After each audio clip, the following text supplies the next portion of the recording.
The Nazis thought their Enigma machine was unbreakable. For years, they sent millions of encrypted messages, completely confident that no one could read them. They were wrong, and by the time they found out, it was already too late. In the middle of World War II, Germany had what they believed was the perfect weapon. Not a tank, not a plane, but a machine. A small, portable encryption device called Enigma. It scrambled messages into gibberish that seemed impossible to decode. German commanders used it to coordinate U-boat attacks, plan invasions, and move entire armies. They trusted it with their lives. But here's the thing. While Nazi officers were celebrating their unbreakable code, a team of mathematicians in England had already cracked it, and they'd been reading German secrets for years.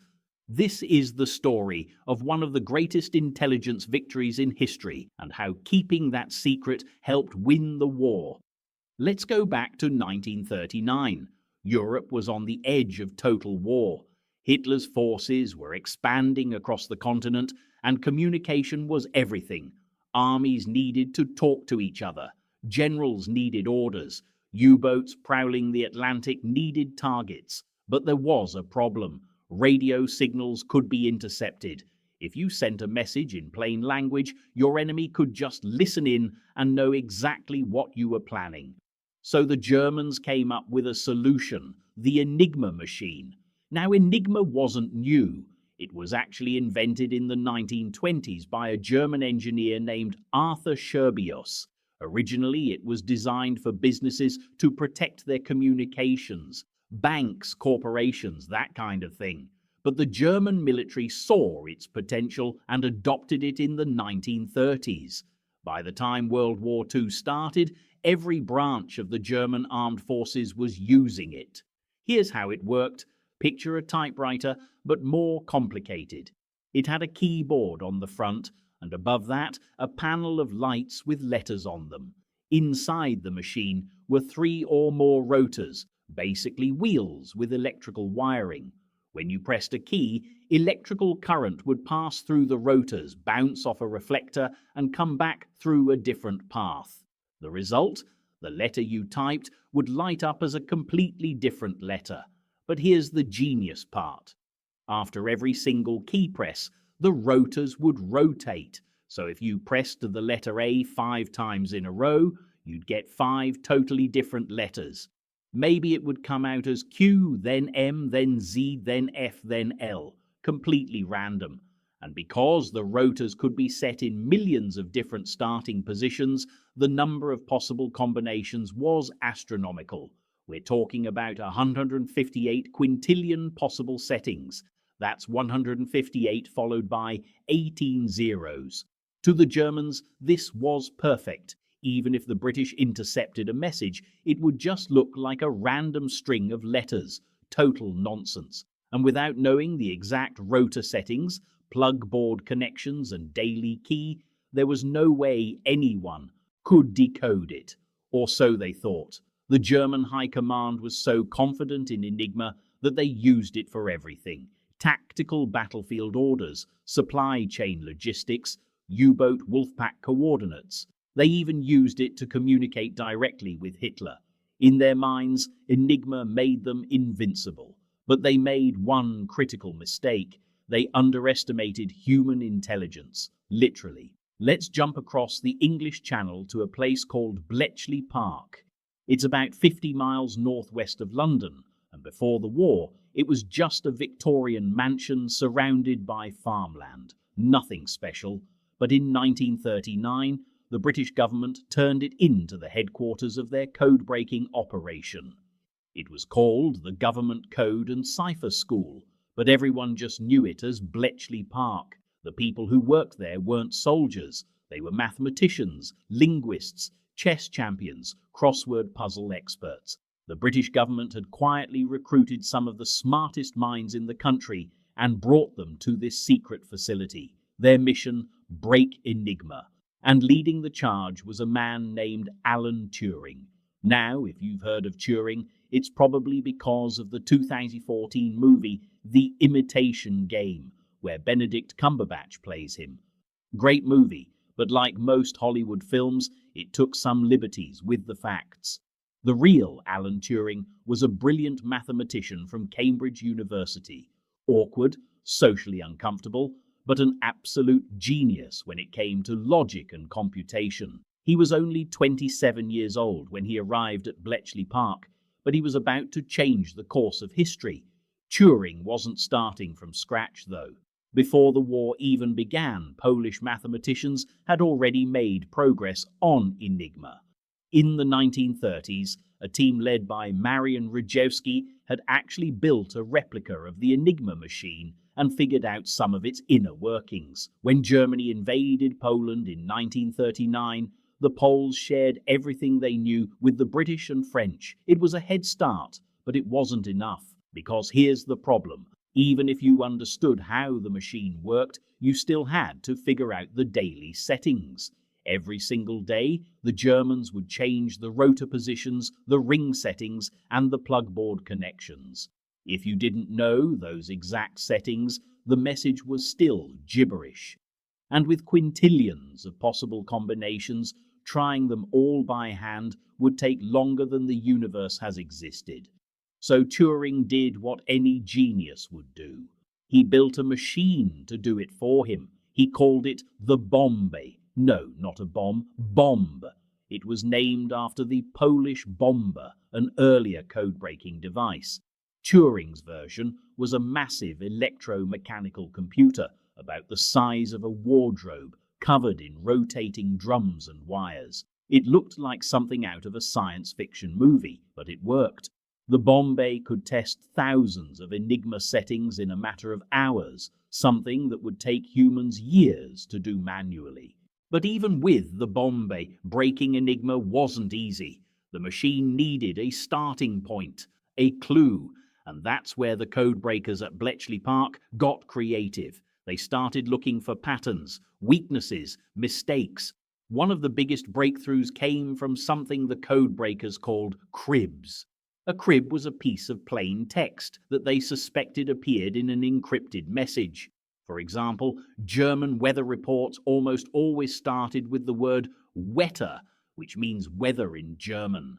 Every single morning, like clockwork, the Germans would send out weather updates. Same format, same words, same time.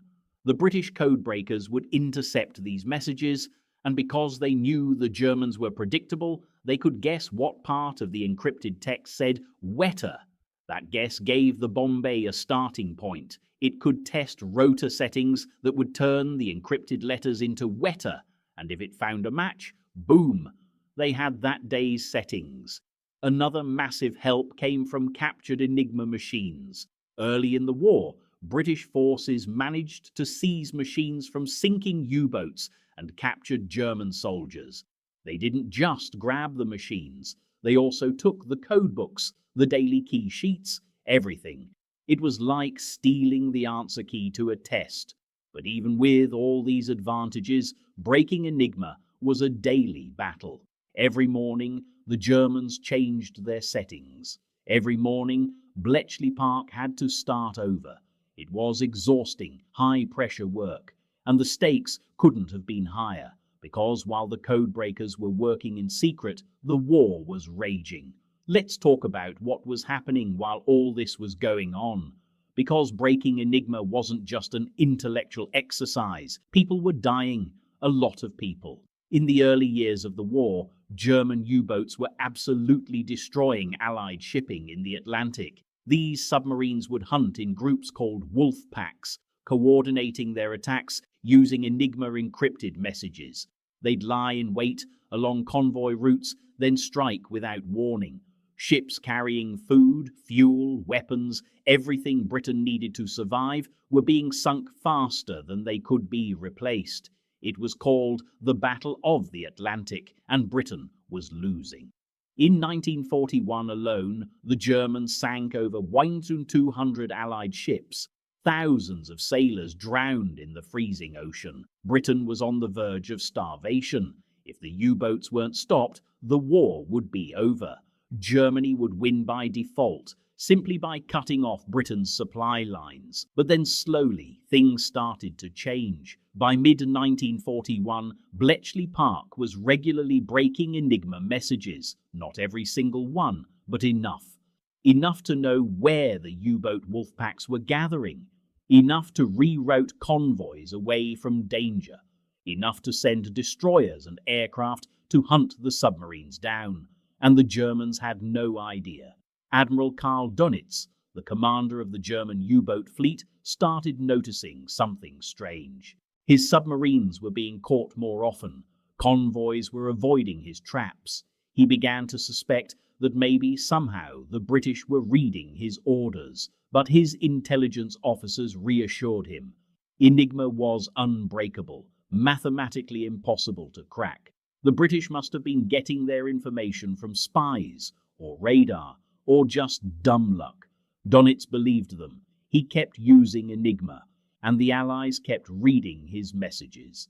Here's where it gets really interesting. The British couldn't just act on every piece of intelligence they intercepted. If they did, the Germans would figure out that Enigma was compromised, and they'd change their entire system overnight. All that work, all those breakthroughs would be worthless. So the British had to be careful, strategic. Sometimes they had to let ships get sunk. They had to let attacks happen even when they knew they were coming, just to protect the secret. It was a horrible, brutal calculation. Sacrifice a few to save many. Winston Churchill himself was aware of this. There's a famous, probably exaggerated story that says Churchill knew in advance about the bombing of Coventry in November 1940, but didn't evacuate the city because it would tip off the Germans. Historians debate whether that's true, but the principle was real. Protecting the source of intelligence was sometimes more important than preventing individual attacks. Bletchley Park was reading more than just U-boat messages too. They were decrypting communications from the German army, the Luftwaffe, even Hitler's personal messages. They knew troop movements, supply levels, strategic plans. It was like having a window into the enemy's brain, and all of this information was codenamed Ultra Intelligence. The Allies used Ultra to plan D-Day. They used it to win the North Africa campaign. They used it to deceive the Germans about where the invasion of Europe would happen. Entire military strategies were built on the fact that the Allies could read German secrets while the Germans remained completely in the dark. Historians estimate that breaking Enigma shortened the war by at least 2 years, maybe more. 2 years. That's millions of lives saved, entire cities spared from destruction, and through all of this, the Germans kept bragging about how secure their communications were. So when did the Nazis finally realize they'd been compromised? Here's the thing, they didn't. Not really. Not during the war, anyway. Sure, there were moments of suspicion. After major intelligence failures, some German officers would question whether Enigma had been broken, but every time, their own experts would reassure them. The math doesn't lie. Enigma is unbreakable. Any leaks must be coming from spies or traitors, not the machine itself. There's a particularly telling moment in 1943. By that point, the Allies were sinking U-boats at an alarming rate. Dönitz was losing submarines faster than Germany could build them. He demanded an investigation. Could the British be reading our codes? German cryptographers ran tests. They analyzed the machine. They checked for weaknesses. And their conclusion? Enigma was still secure. The losses must be due to improved Allied radar and direction-finding technology. Bad luck. Coincidence. They were so convinced of Enigma's security that they actually made it more complex, adding a 4th rotor to some machines. But it didn't matter. Bletchley Park adapted.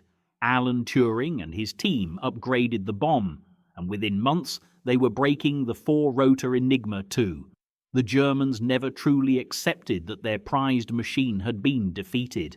Even after the war ended, many former German officers refused to believe it. They thought it was Allied propaganda. Surely the unbreakable Enigma couldn't have been broken, but it had been for years. and the Allies kept it secret for decades after the war ended.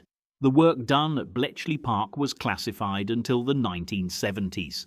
Alan Turing, the man who arguably did more than anyone else to win the war, died in 1954 without ever receiving public recognition for his work. In fact, he was persecuted by his own government for being gay, chemically castrated, and driven to suicide at the age of 41. It's one of the great tragedies of the 20th century, but eventually the truth came out. Books were written, documents were declassified, survivors of Bletchley Park finally got to tell their stories, and the world learned just how brilliant and how crucial their work had been. So what can we learn from all this? First, never underestimate the power of human intelligence. The Germans built a machine they thought was perfect, unbeatable, and in a way, it was impressive. The engineering was solid, the math was sound, but they forgot that on the other side there were people just as smart, just as determined, working just as hard to break it. Second, overconfidence is dangerous. The Nazis were so sure of Enigma's security that they ignored warning signs. They dismissed suspicions. They refused to consider that maybe, just maybe, their enemies were smarter than they gave them credit for. That arrogance cost them the war. Third, the importance of teamwork. Breaking Enigma wasn't the work of one person. Yes, Alan Turing was a genius, but he was surrounded by thousands of other brilliant people. Mathematicians, engineers, linguists, clerks, all working together toward a common goal. Bletchley Park succeeded because it brought together diverse minds and let them collaborate. And finally, the value of keeping secrets. The Allies knew that if the Germans ever found out Enigma was broken, they'd switch to a new system, and all that progress would be lost. So they guarded ultra-intelligence fiercely. They made sacrifices. They played the long game, and it paid off. The story of Enigma is one of the most incredible intelligence operations in history. It's a story of brilliance, sacrifice, deception, and determination. It's a reminder that wars aren't just won on the battlefield. They're won in the minds of mathematicians, in secret rooms, with pencils and paper and early computers the size of wardrobes. The Nazis boasted about their codes. They celebrated their technology. They were convinced they were untouchable. And all the while, across the channel, a quiet team of codebreakers was reading every word they wrote. So yeah, that's the story of Enigma. A machine the Germans thought was unbreakable, a secret the Allies kept for decades, and a reminder that sometimes the most powerful weapon in war isn't a bomb or a gun, it's information. The codebreakers at Bletchley Park didn't just shorten the war, they saved countless lives. They changed the course of history, and most of them did it in complete silence, never receiving the recognition they deserved until long after the war was over. It's a story that shows the importance of intelligence, both the kind you gather and the kind you use to solve impossible problems. The Nazis had the technology, they had the confidence, but the Allies had the brains, the patience, and the determination to crack the code. And by the time the Germans realized what had happened, it was far too late. If you want to hear more stories like this from World War II, hit that subscribe button right now. Let's dive deeper into some of the specific moments that made Enigma cracking possible. Because this wasn't just about one breakthrough. It was about dozens of smaller victories, clever tricks, and sometimes pure luck that all came together to give the Allies the upper hand. One of the most important early wins came from captured material. In May 1941, the British destroyer HMS Bulldog forced a German U-boat, U-110, to the surface after a depth-charge attack. The U-boat crew abandoned ship, thinking it would sink, but it didn't. British sailors boarded the submarine and found an Enigma machine, along with codebooks and current key settings. This was absolute gold. The crew kept it secret. They towed the U-boat for a while, but it eventually sank. The Germans assumed the Enigma and codes went down with it, so they didn't change their system. Meanwhile, Bletchley Park had just received a massive gift that would help them break naval Enigma for months. Another captured Enigma came from a weather ship in the Arctic. The British knew that German weather ships carried Enigma machines and codebooks because they needed to send encrypted weather reports. In June 1941, the Royal Navy captured a weather ship and seized its Enigma materials before the crew could destroy them. Again, the Germans didn't know. They just assumed the ship sank with everything on board. These physical captures were rare but game-changing. They gave Bletchley Park real-world examples of how the Germans were using the machines, which daily keys were in use, and how messages were structured. It was like getting a cheat sheet for a test that reset every day. But captures alone weren't enough. The codebreakers needed to be smarter than the system itself. Here's another fascinating technique they used. The Germans had a rule that no letter could encrypt to itself. If you pressed the letter T on the keyboard, the machine would never light up the letter T. It would always be a different letter. This was actually a flaw, a weakness, even though the Germans thought it made the code stronger. Why? Because it gave codebreakers information. If you had a guess about what a word might be, a crib, you could line it up against the encrypted text. If any letters matched in the same position, you knew your guess was wrong. This process of elimination helped narrow down possibilities. Alan Turing and his colleague Gordon Welchman refined this into something called banbarismus, a statistical method for reducing the number of possible rotor settings the bomb needed to test. It was tedious, manual work involving huge sheets of paper and lots of pencil marks, but it worked. It made the bomb faster and more efficient. And the bomb itself, that machine was a marvel. The first one was installed at Bletchley Park in March 1940. It was noisy, filled entire rooms, and required constant maintenance. But as the war went on, more bomb bays were built. By the end of the war, there were over 200 of them, processing thousands of messages every single day. Each bomb bay had 36 rotating drums that simulated Enigma rotors, clicking and whirring through combinations at high speed. Operators, mostly young women from the Women's Royal Naval Service, would set up the machines based on cribs and then wait for results. When a bomb bay found a possible match, it would stop, and the operators would test the settings on an actual Enigma machine to see if it produced readable German text. These women, by the way, had no idea what they were working on.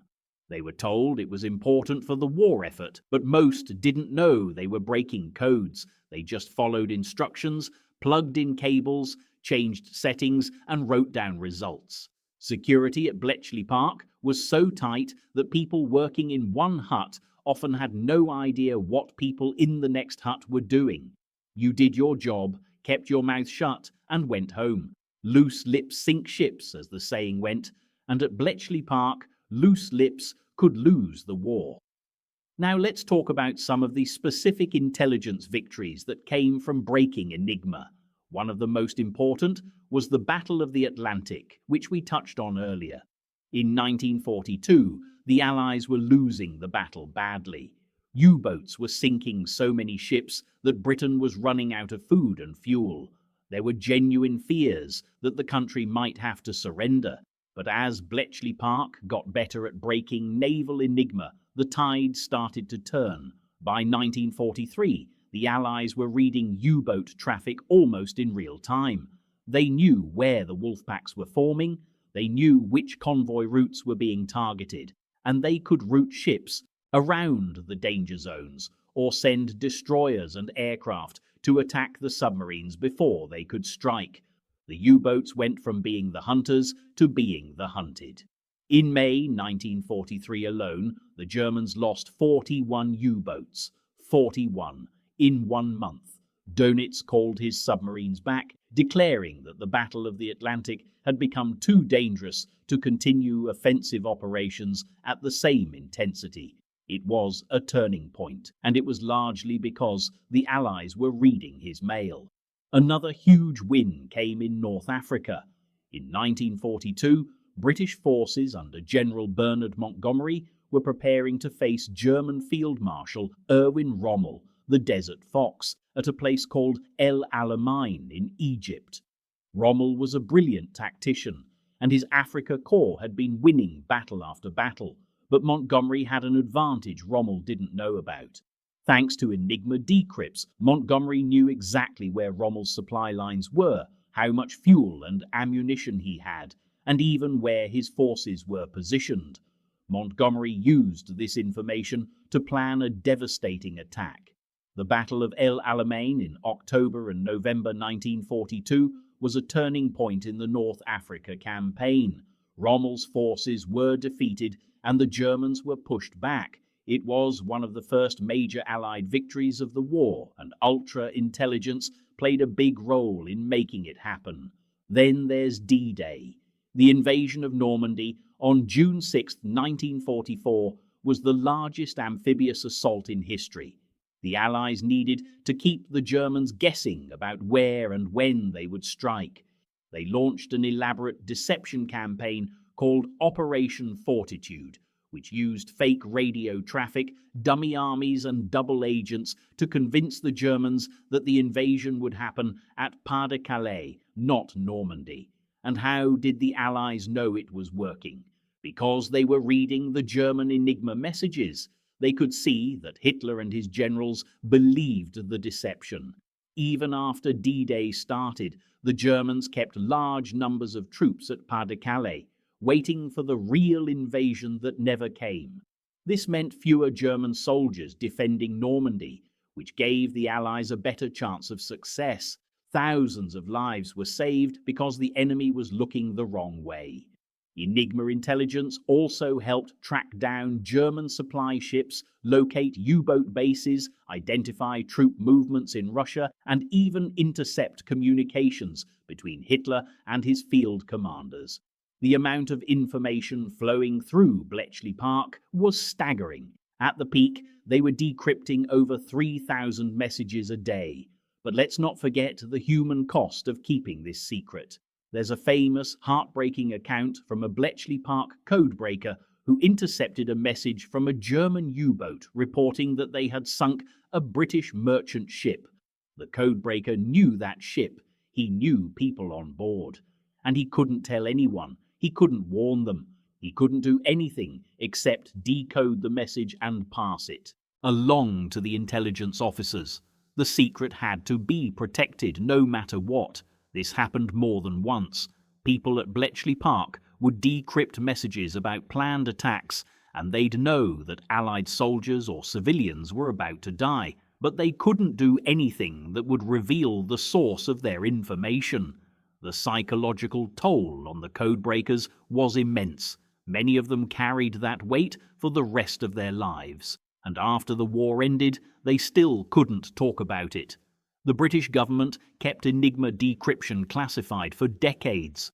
The technology was still useful. In fact, after the war, the British actually gave Enigma machines to countries in Africa and Asia, telling them it was secure communication equipment. And then, of course, they continued reading those countries' messages. The secret kept paying dividends long after the Nazis were defeated.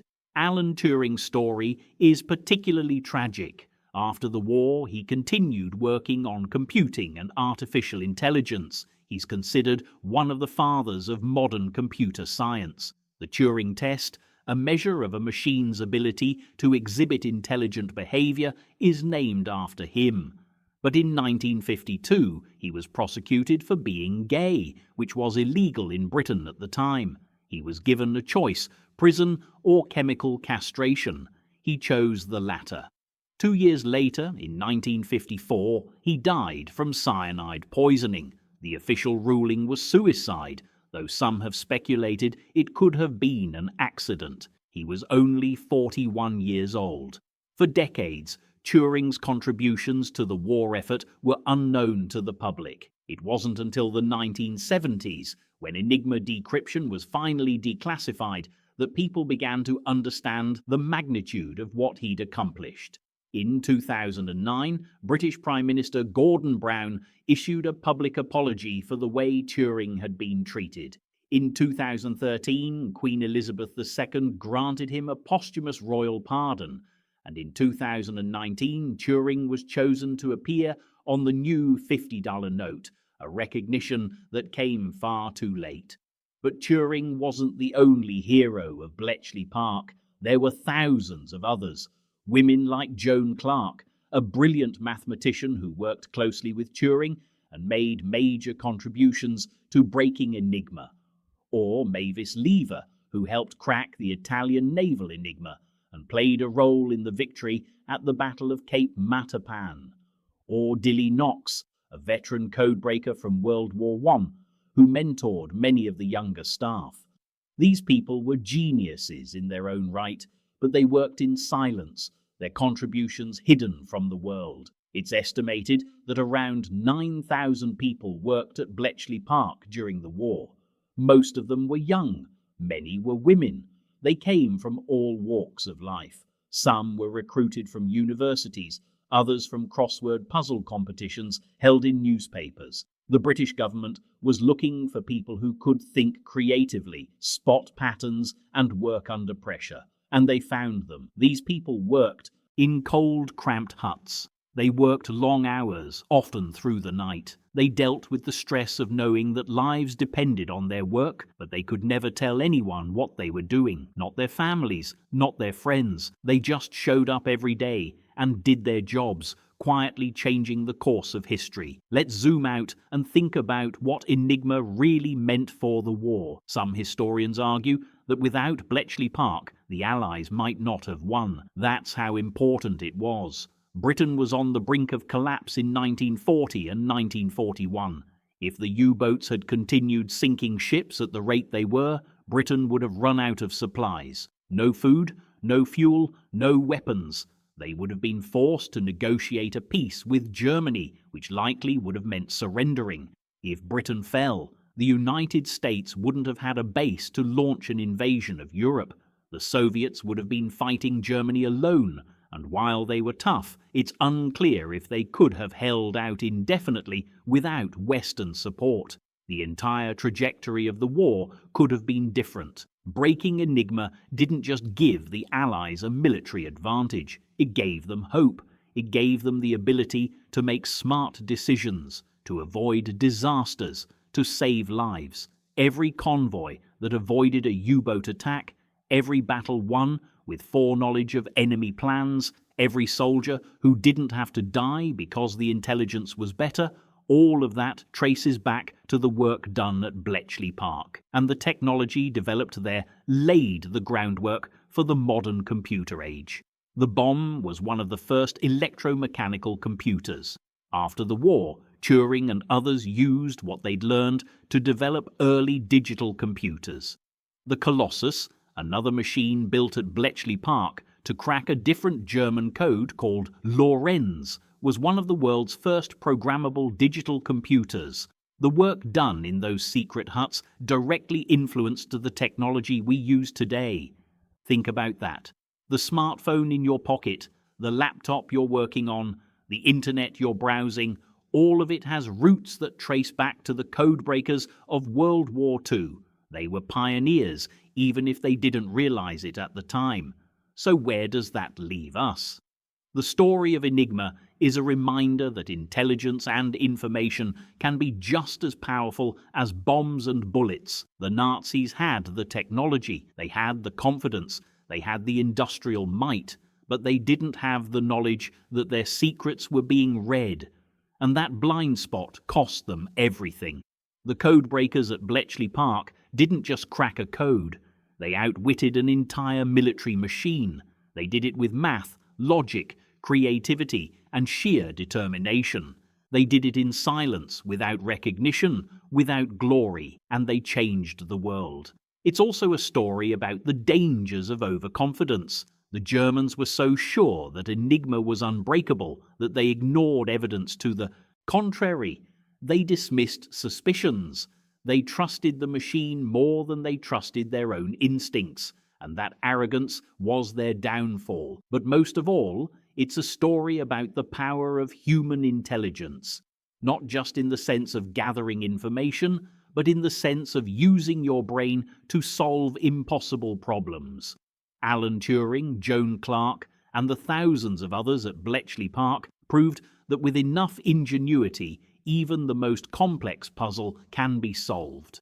The Nazis boasted about their unbreakable codes. They celebrated their technological superiority. They never imagined that across the Channel, a team of mathematicians and codebreakers was quietly dismantling their every secret, one encrypted message at a time. And by the time they realized what had happened, the war was already over. If this story got you hooked, go watch the next video where we break down more secrets from World War II.